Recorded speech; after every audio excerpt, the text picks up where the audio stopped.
मेरे दोस्तों, हम इंसानों की फितरत रही है कि हम अपनी दुनिया में झांकने के अलावा भी कुछ ऐसी दुनिया का जरूर पता लगाने की कोशिश करते हैं जिसके बारे में कह पाना मुश्किल है कि वो दुनिया सचमुच है भी ये सिर्फ हमारे मन का वहम है, जिसको हम सुपर नेचुरल, पैरानॉर्मल या फिर भूतों शैतानों की दुनिया कहते हैं। मगर जो मैं आज आपसे कहने जा रहा हूँ इसके बाज़ाब्ता सबूत भी हैं, वो भी पुलिस स्टेशन में। मैं आपको बतला रहा हूँ स्पेन की कैपिटल सिटी मैड्रिड के एक उस अपार्टमेंट में घटी हुई वारदात के बारे में जो अगस्त ईयर 1991 में घटा था।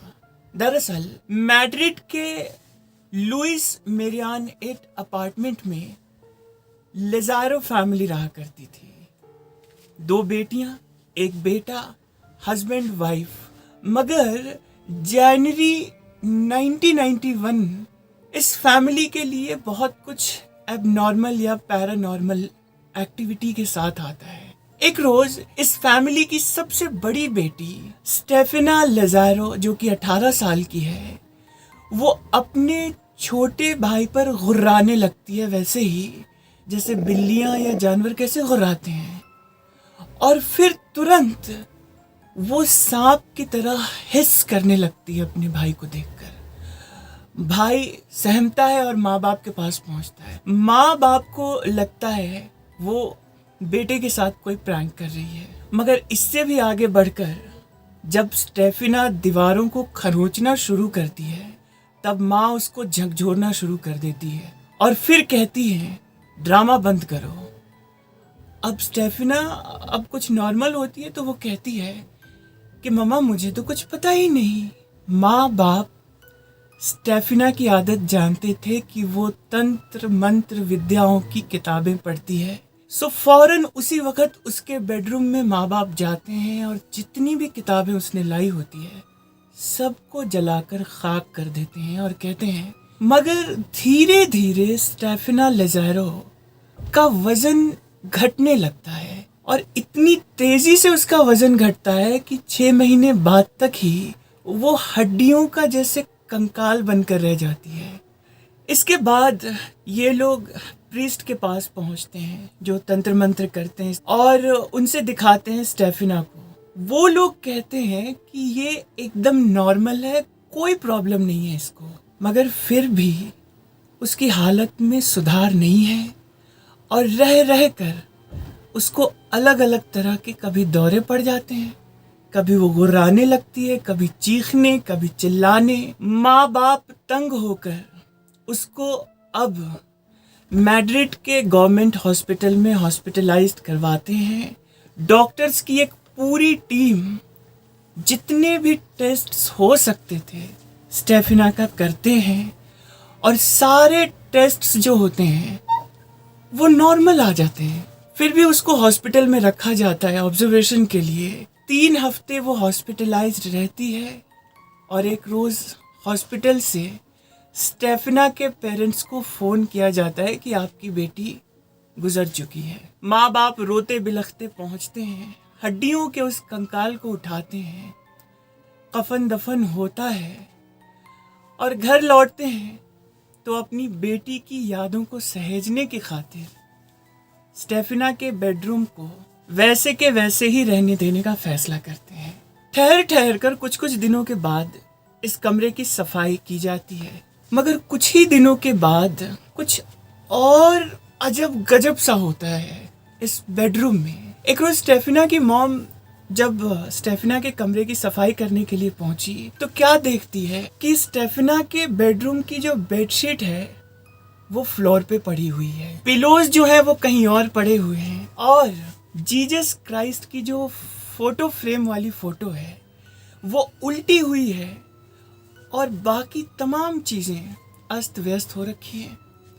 पहली नज़र में लगा स्टेफिना के मॉम को कि शायद हो सकता है कि स्टेफिना का भाई आया हो, शरारत करी हो और निकल गया हो।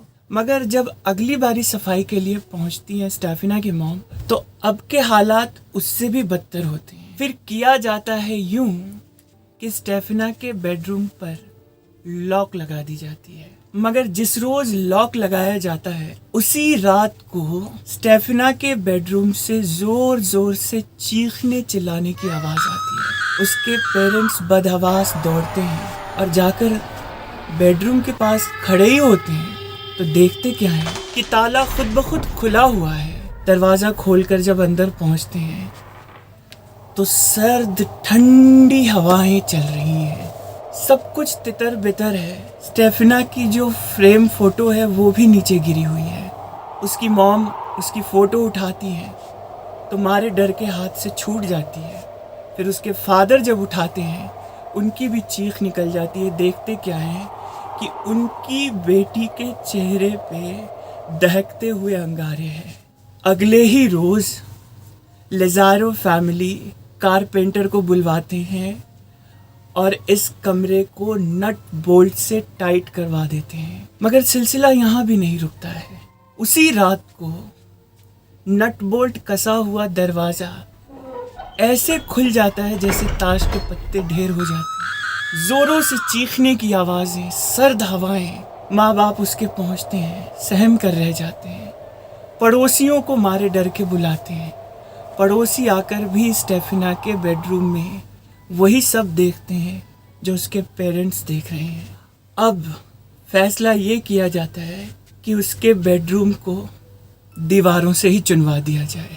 बावजूद इसके रात होती है, चीखने चिल्लाने की आवाज़ आती है और दीवार ढह जाती है। मगर इस रात कुछ और भी जैसे होना था। स्टेफिना के पेरेंट्स एक ही बेड पर सोए हैं। फादर फिक्र में और मारे डर के गुमसुम। तभी उनकी नज़र जाती है अपनी वाइफ पर तो क्या देखते हैं कि उनकी बीवी छटपटा रही है। लग रहा है जैसे कि किसी से ख्वाबों में लड़ रही हो कि मेरा गला मत दबाओ। अपनी बीवी को जब झकझोरते हैं तब उनकी वाइफ रोते हुए उनके गले लग जाती है और कहती है कि बेबस थी मैं, ऐसा लग रहा था कि कोई मेरा गला दबा रहा है। वो तो अच्छा है कि तुमने मुझे झकझोर दिया और मैं नींद में नहीं थी, जगी हुई थी। रात के 2:40 का वक्त हो रहा था। सीधे पुलिस स्टेशन फोन करते हैं स्टेफिना के पेरेंट्स। 5 पुलिस वाले आते हैं। चीफ पुलिसमैन जोस पेडरो सबसे पहले कमरे में पहुंचते हैं। वो भी वही मंजर देखते हैं। सर्द ठंडी तेज हवाएं चल रही हैं। पूरा कमरा तितर बितर है। खिड़की खोलकर जब देखते हैं तो बाहर का मौसम नॉर्मल है। स्टेफिना के पेरेंट्स फिर पुलिस वाले को कंप्लेंट करते हुए बतलाते हैं ये है दूसरा कमरा जिसमें मेरी दूसरी बेटी और बेटा सोते हैं, जहाँ दोनों के बेड अलग अलग हैं। वहाँ पर तो होता ये है कि बेटा जो है मेरा वो एक बेड से दूसरे बेड पे उछल कर जाता है और उछल कर आता है नींद में। और बेटी के साथ भी यही हाल है। बेटी इधर से उधर जाती है और बेटा उधर से इधर आता है। पुलिस वालों को ले जाया जाता है बेडरूम में। पुलिस वाले अपनी आंखों से देखते हैं। पांचों के पांचों पाँव हाथ सब जम जाते हैं पुलिस वालों के। अब पुलिस वाले पहुंचते हैं पुलिस स्टेशन और तहरीर या कंप्लेंट आप समझ लीजिए तो लिखना शुरू करते हैं। किसके नाम? एक अनजान आत्मा, एक अनजान रूह के नाम जिसको वो पकड़ नहीं सकते, जिसका कोई वजूद है भी या नहीं भी वो बता नहीं सकते। मगर हाँ, उन्होंने वो एक्सपीरियंस किया है, इस बात की गवाही वो दे सकते हैं। मगर इस पूरे सीक्वेंस के बीच एक और जो बात होती है वो मैं अब आपको बतला रहा हूँ कि जैसे ही स्टेफिना लेज़ारो की डेथ होती है, उसकी डेथ के 1-2 हफ्ते के बाद ही वो जिस कॉलेज में पढ़ रही थी उस कॉलेज की 3 टीचर आती हैं और लेज़ारो फैमिली को बतलाती हैं कि एक्चुअली अब से 6 महीने पहले हुआ क्या था। टीचर बतलाती हैं कि कॉलेज के पीछे वाले लॉन में एक रोज़ वो जब वहाँ से गुजर रही थी तब वो क्या देखती हैं कि स्टेफिना और उसकी 4 सहेलियाँ एक कैरम बोर्ड नुमा लकड़ी के तख्ते पर एक गिलास को उल्टा रखकर बारी बारी से अपनी अपनी उंगलियां उस पर लगा रही है।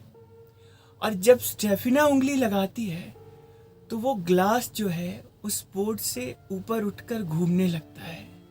ये देखने के बाद टीचर वहाँ पर जाती हैं और चारों को डांट कर फटकारती हैं और फिर उस बोर्ड को पटक कर तोड़ देती हैं।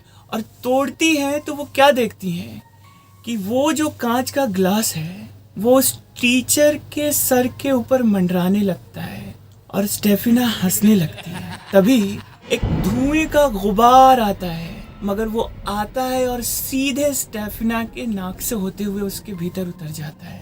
स्टेफिना की एक फ्रेंड बतलाती है कि एक्चुअली स्टेफिना भूतों से बात कर सकती है। जब उसकी फ्रेंड का बॉयफ्रेंड एक बाइक एक्सीडेंट में मारा गया था, तब स्टेफिना ने ही उसके बॉयफ्रेंड से बातचीत करके उसको बतलाया था कि उसका बॉयफ्रेंड उसके लिए अब क्या फील करता है। ये सारा वाकया जब लेज़ारो फैमिली को टीचर्स बतलाती हैं तो माँ बाप हक्के बक्के रह जाते हैं। इधर जोस पेड्रो एक एडवाइस करते हैं स्टेफिना के पेरेंट्स को कि हो सके तो आप लुइस मेरियान 8 अपार्टमेंट को छोड़ दीजिए। फैसला मुश्किल था एक मिडिल क्लास फैमिली के लिए। मजबूरन ये फैमिली लुइस मेरियान 8 अपार्टमेंट को छोड़ देती है और मैड्रिड के ही किसी और अपार्टमेंट में जाकर शिफ्ट हो जाती है। मगर अच्छा इत्तेफाक ये होता है कि जैसे ही स्टेफिना के parents Luis Marian Madrid apartment को छोड़ते हैं, इसके बाद से उनके साथ कुछ भी ऐसा वैसा नहीं होता।